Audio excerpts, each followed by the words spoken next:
Assalamu alaikum friends, Ashi Khan is here. How are you? Success takes time. Stay focused, be patient. हम समझते हैं जब हम कोई काम करने लगे हैं तो बस जब हमने शुरू कर दिया है तो वो काम हो जाए या हम कामयाब हो जाए, मगर ऐसा नहीं होता। फिर वही बात करूँगी कि तसलसल और हार्ड वर्क कंटिन्यू रखें उस काम को जो आपने शुरू किया है और हार्ड वर्क करें और अल्लाह पे यकीन रखें, आप सक्सेसफुल होंगे ही होंगे। चाहे आपको कोई कुछ कहता रहे, बस आपने सब्र से काम लेना है। Be patient and stay focus. उस काम पे आपने कंसंट्रेशन रखनी है अपनी। It will take time but इंशाल्लाह सून। इसी मैसेज के साथ जो है हम स्टार्ट करते हैं अपनी वीडियो। हमारा आज का टॉपिक है कॉन्सोनेंट और their consonant sounds and their science. असल में कुछ जो स्टूडेंट्स हैं वो बहुत ज़्यादा कंफ्यूज हैं कॉन्सोनेंट्स को लेके कि भाई इनके साइंस उनको बिल्कुल समझ नहीं आ रहे हैं। तो पहले डेफिनेशन से शुरू करती हूँ, फिर मैं आपको साइंस बताऊंगी। Definition of consonant. Consonant is a speech sound produced by completely और partly stopping the air being breath out through the mouth. Consonant जो होता है, जब हम कॉन्सोनेंट साउंड बोल रहे होते हैं तो उसमें थोड़ा सा स्टॉप आता है, थोड़ा सा ब्लॉकेज आता है, ठीक है, फ्रिक्शन पैदा होती है, उसको हम कहते हैं कॉन्सोनेंट। पूरी हमारा मुंह से वो आवाज़ नहीं निकलेगी आज़ादी के साथ, उसमें कोई ना कोई ब्लॉकेज आएगा, ठीक है। Consonant is a speech sound which is produced by stopping the air from flowing easily through the mouth, specially by closing the lips और touching the teeth with the tongue. कहीं पे तो हमारी ज़बान दांतों से लग रही होगी या कहीं हमारे होंठ जो हैं वो मिल रहे होंगे, उसकी वजह से वो आवाज़ रुकेगी और थोड़ा सा उसमें स्टॉपेज आएगा। बिल्कुल नहीं स्टॉप हो जाएगी, थोड़ा सा उसमें स्टॉप आएगा। हाँ, कुछ ऐसे भी हैं जिसमें हमारे होंठ जो हैं बिल्कुल ब्लॉक होते हैं और उसके बाद जब वो खुलते हैं एकदम से होंठ, तो वो जो साउंड होती है वो ये स्टॉप साउंड की बात कर रही हूँ मैं। तो इस तरह की साउंड्स भी हैं। फिर एक डेफिनेशन है, consonants are the sounds in the production of which one articulator moves towards another or two articulators come together obstructing the airstream and the airstream can't get out freely। ये जो air stream होती है, आपके गले से जो हवा निकल रही है, एयर स्ट्रीम निकल रही है, जो आप लफ्ज़ बना रहे हैं, वो साउंड जो मुंह से निकल रही है, उसके मुंह से निकलने के दौरान जब आपका मुंह या आपके गले के जो ऑर्गन्स हैं ये सारे, ठीक है, ये जो विंड पाइप है जहाँ से हवा निकल रही है, ये सब में कहीं ना कहीं कुछ जो है वो एक दूसरे से कांटेक्ट में आते हैं, लफ्ज़ बोलने से पहले या बोलने के बाद या दरमियान में। तो उससे जो है वो ऑब्स्ट्रक्शन पैदा होता है, ब्लॉकेज पैदा होता है, ठीक है। उसको वो जो लेटर्स होंगे या वो जो आवाज़ें होंगी, साउंड्स होंगी, उनको हम कहेंगे कॉन्सोनेंट्स। क्योंकि सारे लेटर्स जो हैं, लेटर्स कम हैं, साउंड्स ज़्यादा हैं, इसलिए हम उन्हें साउंड्स ही कहेंगे। In order to form consonant, the air stream through the vocal cord must be obstructed in some way. Therefore, consonant can be classified according to the place where the air stream is obstructed, the place of articulation, and the way in which the air stream is obstructed, the manner of articulation. और यही फ़र्क है consonant और vowels में, कि vowels में आपको बिल्कुल जो आप बोल रहे होते हैं वो वर्ड आपका बिल्कुल आराम से मुंह से निकल जाता है, कोई उसमें रुकावट नहीं आती। जैसे ई साउंड, आप ई बोलें कोई वो नहीं आएगी, आप आ बोलें आ में आपको कोई, आपका बिल्कुल मतलब ओपन वाइड होगा मुंह और आपकी कोई भी उसमें रुकावट नहीं आएगी, ब्लॉकेज नहीं आएगी। अब बात कर लेते हैं साइंस की। पहले तो मैं आपको इन सब की आवाज़ें सुनवा देती हूँ साइंस के साथ, फिर मैं आपको इनका चार्ट भी दिखा दूँगी। ये है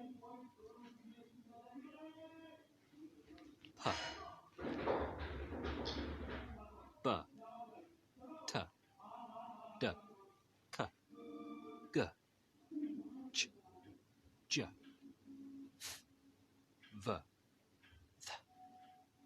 the, s, z, sh, j,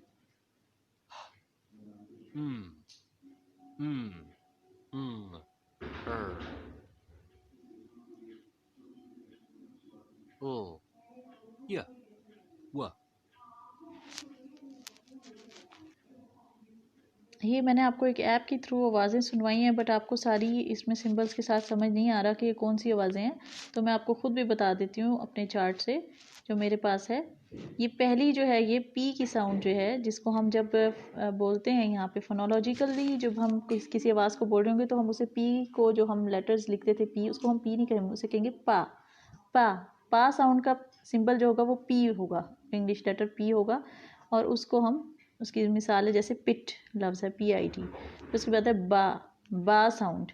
बा साउंड में BIT बिट, वो बी वाला सिंबल होगा, स्मॉल बी वाला, ठीक है, कैपिटल लेटर में नहीं होगा, स्मॉल बी वाला होगा। उसके बाद है चा, चा साउंड जो है वो टी होगा इसमें।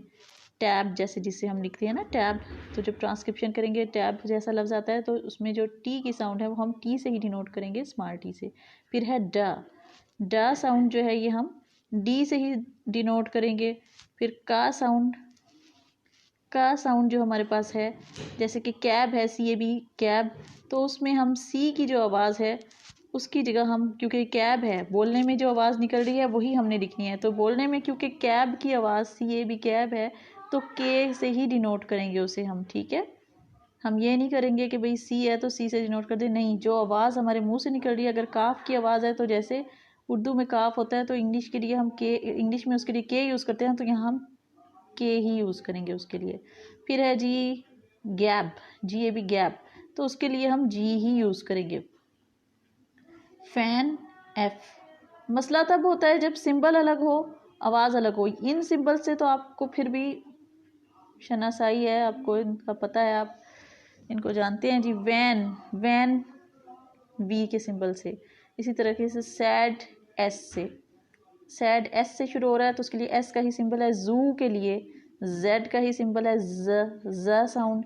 फिर उसके अलावा MEN मैन के लिए माँ वर्ड आए, बोलेंगे हम इसे इस तरह, साउंड इस तरह होगी, लेकिन सिंबल लिखेंगे वो कैपिटल स्मॉल m लिखेंगे। ठीक है, फिर नोट में N से शुरू हो रहा है नोट, उसके लिए भी हम लिखेंगे जो कि स्मॉल n से होगी। हार्ट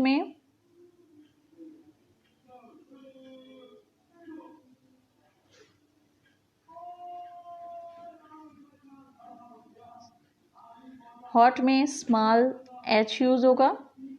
उसके बाद लेड में L यूज़ होगा, स्मॉल l। रेड में स्मॉल r यूज़ होगा। वेड में W, स्मॉल w, व की साउंड, र व। फिर अब आए हैं थोड़े से चेंज साइन, ये जैसे है थॉट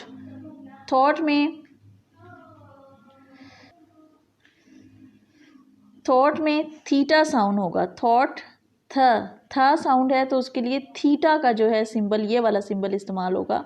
उसके बाद है जी देम THEM देम, ये जो शुरू के दो लफ्ज़ हैं देम TH, इसकी आवाज़ दाल वाली है तो उसके लिए हम ये वाला सिंबल यूज़ करेंगे। इस शेप का सिंबल है ये सिंबल।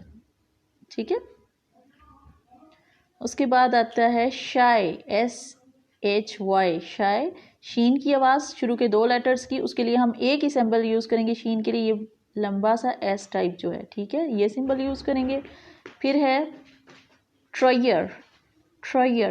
ट्रयर में आप देखें या की आवाज़ जो है, ये ट्रयर, या की जो आवाज़ है ना, यहाँ पे जो छोटा S लिखा हुआ है, ये इसकी आवाज़ की बात हो रही है ना, असल में हमने लेटर्स को नहीं देखना, आवाज़ को देखना है। तो या की आवाज़ जो है वो इस सिंबल से, हम फोनेटिकल जब हम लिखेंगे फोनेटिकली यूज़ करेंगे इन सिंबल्स को, तो इसमें हम ये वाला सिंबल लिखेंगे। ठीक है, उसके बाद है चाइम, चे की आवाज़, चाइम। च आवाज़ के लिए आपके पास ये सिंबल होगा टी, और वो जो लंबा वाला एस हमने कहा था कि हम शीन के लिए इस्तेमाल करते हैं, जब टी को और उसको हम मिलाएंगे तो ये च आवाज़ होगी, च साउंड होगी।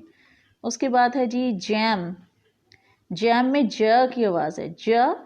वैसे तो हम ज में इंग्लिश में लेटर जे यूज़ करते हैं, लेकिन यहाँ हम डी और जेड या उल्टे 3 की शेप की ये जो है ये सिंबल यूज़ करेंगे ज के लिए, ज।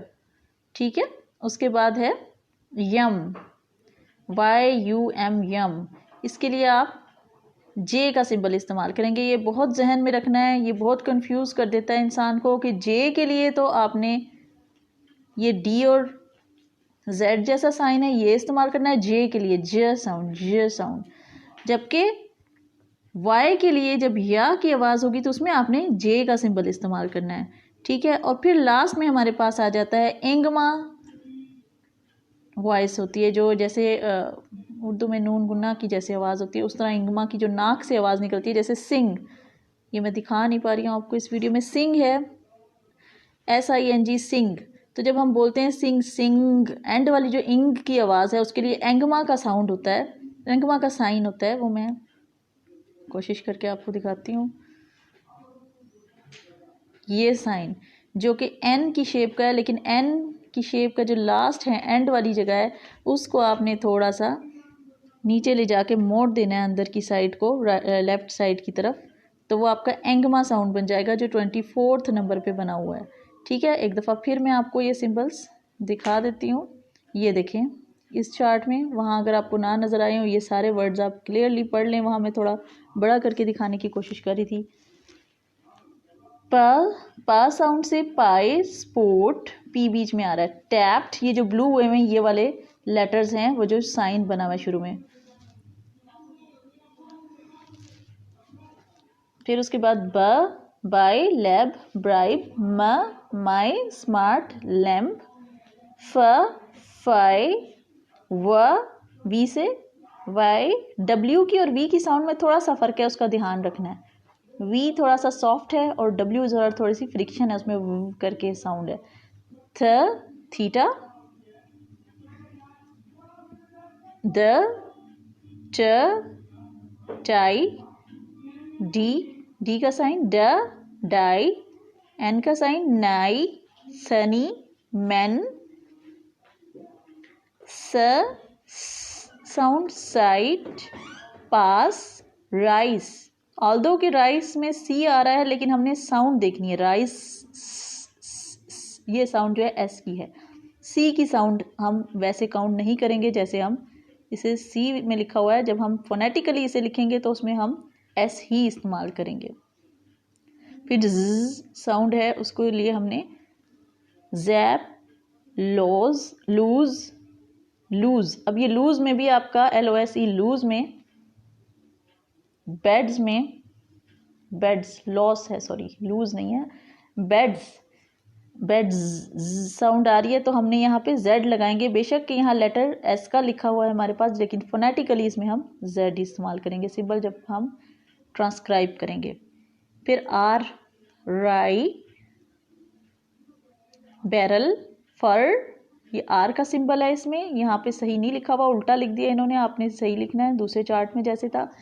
लाई, एल से, शाई के लिए वही वाला लंबा वाला एस, शीन के लिए। फिर जेड की जो आवाज़ है अयूर, ये उल्टे जेड की, सॉरी उल्टा नहीं, सीधे जेड की 3 जैसी शक्ल जो है यूर, ये या की आवाज़ जो है ये आवाज़ है ये। ठीक है, फिर उसके बाद च, चाइट, वॉच, चाइट, वॉच, चर्च, च आवाज़ जो है वो ये है। टी और यही लॉन्गेस्ट टाइप जो सिंबल है। फिर उसके बाद जज, जिन, ये सारी जो हैं ज की आवाज़, फिर क की आवाज़ के से, फिर जी, फिर engma sound, bring, gong, angle, angle, eng की जो आवाज़ आ रही है वो एंगमा साउंड जो है ये जी के नीचे वाला सिंबल जो है ये है। फिर उसके बाद एच, हाई, हैप्पी, हु, हे की आवाज़, फिर डब्ल्यू की आवाज़, वाई, विश, अवॉर्ड, इसमें थोड़ी सी हल्की सी फ्रिक्शन है, वाई वाई, जबकि वी साउंड जो है वो थोड़ी सी सॉफ्ट होती है। तो उम्मीद करती हूँ कि आपको ये सारे सिंबल्स समझ आ गए हों, फिर भी कोई कन्फ्यूजन हो ज़रूर बताइएगा। इसी के साथ मैं वीडियो का इख्तिताम करती हूँ। किसी और टॉपिक पे आपको वीडियो चाहिए हो तो मुझे ज़रूर कमेंट सेक्शन में बताया करें। वीडियो को लाइक करना, चैनल को सब्सक्राइब करना मत भूलिएगा। इजाज़त दीजिए अपनी होस्ट